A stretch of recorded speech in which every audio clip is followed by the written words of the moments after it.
Hello everyone, welcome to my YouTube channel modulus classes. So आज की video में हम डिस्कस करेंगे कि डायगोनलाइजेबल ऑफ मैट्रिसेस क्या होती है। मीन्स मैट्रिक्स डायगोनलाइजेबल कब होती है। तो ये जो टॉपिक है ये डिपेंड होता है आइगन वैल्यूज़ पे and algebraic and geometric multiplicity पर डिपेंड होता है। इन दोनों कॉन्सेप्ट पे ही डिपेंड है। तो मैंने प्रीवियस वीडियो में डिस्कस किया था कि किसी भी मैट्रिक्स की आइगन वैल्यूज़ कैसे फाइंड करते हैं एंड एम एंड जीएम कैसे फाइंड करते हैं। सो प्लीज़ अगर आप लोगों ने नहीं देखा है वीडियो तो आप प्लीज़ प्रीवियस वीडियो जाके देख लीजिए, it will help you. So आइए डिस्कस करते हैं आज का topic. N cross n matrix has distinct eigenvalues then matrix is diagonalizable. Means अगर आपको कोई मैट्रिक्स गिवन है, एन क्रॉस एन ऑर्डर की है, एन क्रॉस एन ऑर्डर की मैट्रिक्स गिवन है, तो वो मैट्रिक्स क्या होती है, डायगोनलाइजेबल कब होती है, जब उसके डिस्टिंक्ट आइगन वैल्यूज़ हों। मीन्स आपको अलग अलग आइगन वैल्यूज़ मिले, सारी डिफरेंट मिले, तो वो मैट्रिक्स क्या होती है, डायगोनलाइजेबल हो जाती है। फर्स्ट तो ये हो गया। सेकंड ये हो रहा है कि if M and GM of each eigenvalue is same then matrix is diagonalizable. Means कोई मैट्रिक्स आपको गिवन है और हर आइगन वैल्यू की जो है algebraic multiplicity and geometric multiplicity जो है डिफरेंट सेम आ रही है, तो वो क्या हो जाएगी, डायगोनलाइजेबल हो जाएगी। तो इसे एग्जांपल से डिस्कस करेंगे। फर्स्ट एग्जांपल लेते हैं। जैसे कोई मैट्रिक्स आपको गिवन है A 2 0 0 2 6 0 3 2 1। This is 3 cross 3 matrix. So यहाँ पे हम देखेंगे ये मैट्रिक्स डायगोनलाइजेबल है या नहीं है। तो सबसे पहले हमें आइगन वैल्यूज़ चेक करनी पड़ेंगी। तो उसके लिए मैंने बताया था कि कैरेक्टरिस्टिक पॉलिनोमियल हम फाइंड करते हैं। ओके, सो कैरेक्टरिस्टिक पॉलिनोमियल फाइंड करेंगे डेल्टा टी। ये होता है टी क्यूब माइनस क्या होता है, ट्रेस होता है। ओके, 6 2 8 एंड ये 9 हो जाएगा। So this is 9t square plus यहाँ पे जो आएगा वो आते हैं कोफैक्टर्स आते हैं। सो कोफैक्टर्स यहाँ पे मिलेंगे 6 + 2 + 12। कोफैक्टर्स ऐसे निकालते हैं। इसको कट किया तो आपके पास ये जो वैल्यूज़ है ये यहाँ पे लिखेंगे, फिर बीच वाले रो को कट करेंगे, उसके बाद ये वैल्यू आई, फिर ऐसे ही लास्ट रो के लिए भी होता है। टी माइनस यहाँ पे डिटर्मिनेंट होता है। सो डिटर्मिनेंट यहाँ पे है 12। इसे जब सॉल्व करेंगे तो आपके पास आएगा -9t square plus 20t minus 12 और ये होगा t minus 1 t minus 2 and t plus 6। सो ये तो हो गया हमारा कैरेक्टरिस्टिक पॉलिनोमियल। अब हमें आइगन वैल्यू फाइंड करनी है। फॉर आइगन वैल्यू मैंने बताया था क्या होता है। For eigen values characteristic polynomial को हम 0 पुट कर देते हैं। ओके, सो यहाँ जब इसे 0 पुट करेंगे तो ये क्या हो जाएगा, t minus 1 t minus 2 and t plus 6 equal to 0। So यहाँ t की वैल्यू हमें 3 मिल रही है, 1 2 एंड -6, 3 वैल्यूज़ मिली। तो ये जो t की वैल्यूज़ होती हैं ये क्या डिनोट करती हैं, आइगन वैल्यूज़ डिनोट करती है। सो यहाँ पे λ1 की वैल्यू 1 है, λ2 की वैल्यू 2 है एंड λ3 की वैल्यू -6 है। Means this has 3 different eigen values. So first में मैंने क्या बताया था, अगर आपको क्या मिले, डिस्टिंक्ट आइगन वैल्यूज़ मिलती है तो मैट्रिक्स कहते हैं डायगोनलाइजेबल। सो यहाँ पे डिस्टिंक्ट आइगन वैल्यूज़ मिल रही है 1 2 एंड -6, देयरफॉर मैट्रिक्स क्या है, डायगोनलाइजेबल है। So this matrix is diagonalisable. Okay, तो ये तो फर्स्ट एग्जांपल था। आइए आपको सेकंड एग्जांपल से बताऊं कि एम एंड जीएम के कॉन्सेप्ट से हम किसी भी मैट्रिक्स को डायगोनलाइजेबल कैसे प्रूव करते हैं।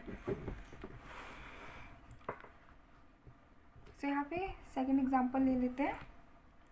जैसे आपको कोई मैट्रिक्स गिवन है A 2 4 6 0 2 2 and 0 0 4, 3 cross 3 order matrix. तो इस मैट्रिक्स में आपको आइगन वैल्यूज़ दिख रही होगी। आइगन वैल्यूज़ क्या क्या है, 2 है, 2 एंड 4 है। मीन्स जो डायगोनल है वो क्या है, आइगन वैल्यूज़ हैं। क्यों है, क्योंकि इसके नीचे 0 है। ये एक्लन फॉर्म में चेंज की गई है। ओके, तो ये जब आपको ऑलरेडी एक्लन फॉर्म में चेंज की हुई मिली है तो ये क्या हो जाएगी, जो डायगोनल में होंगे एलिमेंट्स वो क्या होंगे, आइगन वैल्यूज़ हो जाएंगे। सो हमारे पास आइगन वैल्यू यहाँ पर मिल रही है, क्या है, आइगन वैल्यूज यहाँ पे पहले से कैरेक्टरिस्टिक पॉलिनोमियल लिख लेते हैं। ओके, कैरेक्टरिस्टिक पॉलिनोमियल हो जाएगी t minus 2 whole square, because ये 2 बार रिपीट हो रहा है। सो यहाँ पे स्क्वायर हो गया एंड t-4। यहाँ पे आपकी ये कैरेक्टरिस्टिक पॉलिनोमियल हो गई। फॉर आइगन वैल्यूज़ के लिए हम करते हैं delta t equal to 0 for eigenvalues. Okay, delta t को 0 पुट करते हैं तो यहाँ पे हमें t इक्वल टू 2, 2 एंड 4 मिल गया। मीन्स लैम्डा 1 की वैल्यू 2 है, 2 हो गई एंड लैम्डा 2 हो गया 4। ठीक है, तो यहाँ पे लैम्डा 1 और इसको आप लैम्डा 2 मान सकते हैं और ये लैम्डा 3 हो जाएगा। सो यहाँ पे 3 वैल्यूज़ मिल गई, ये दोनों सेम है एंड ये डिफरेंट है। तो अब हमें देखना है ये क्या है, डायगोनलाइजेबल है या नहीं। तो इसके लिए एम एंड GM का कॉन्सेप्ट यूज़ करेंगे। यहाँ से हमें पता चल रहा है कि algebraic multiplicity of lambda equal to 2 is 2, because 2 बार रिपीट हुआ है तो ये 2 हो जाएगा। And algebraic multiplicity of lambda equal to 4 is 1, because 4 केवल 1 बार आ रहा है। ठीक है, तो ये 1 क्या है, एल्जेब्रिक मल्टीप्लिसिटी है इसकी। फॉर ज्योमेट्रिक मल्टीप्लिसिटी अब हमें चेक करना है कि ये AM एंड GM इक्वल है या नहीं है। तो इसके लिए क्या करते हैं, फॉर एल्जेब्रिक मल्टीप्लिसिटी और किस आइगन वैल्यू को निकालते हैं। मान लीजिए हम 2 के लिए इसको फाइंड करते हैं, तो यहाँ पे हो जाएगा a minus lambda 1i। So lambda 1i यहाँ से क्या करेंगे, 2, 4, 6, 0, 2, 2 एंड 0, 0, 4। ये a है माइनस लैम्डा 1 की वैल्यू यहाँ पे हमें गिवन है 2। सो यहाँ पे 2 जब हमने फाइंड किया है तो ये वैल्यू ऐसे हो जाएगी।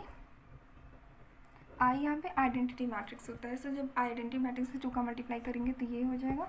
इसे सॉल्व कर लेते हैं तो हमारे पास आएगा 0, 4, 6, 0, 0, 2 एंड 0, 0, 2। ओके, सो यहाँ पे जब हमें ये वैल्यूज़ मिल गई तो यहाँ पे ये किसके आइडेंटिकल हो जाएगा, इसको इस तरह से भी हम लिख सकते हैं 0, 0, 1, यहाँ 0 हो सकता है। ठीक है, बिकॉज हमने क्या किया, R3 minus R2। Okay, third row में से सेकेंड रो माइनस कर दिया तो यहाँ पे 0 आ गया। सो यहाँ से हमें रो क्या मिल रही है, a माइनस लैम्डा 1i की रो हमें 2 मिल रही है और नलिटी क्या मिल रही है, यहाँ पे नलिटी हमें मिल रही है कॉलम माइनस रो, मीन्स 1 मिल रही है। तो हमने क्या देखा यहाँ पे, ज्योमेट्रिक मल्टीप्लिसिटी क्या हो रही है of lambda equal to 2 is 1।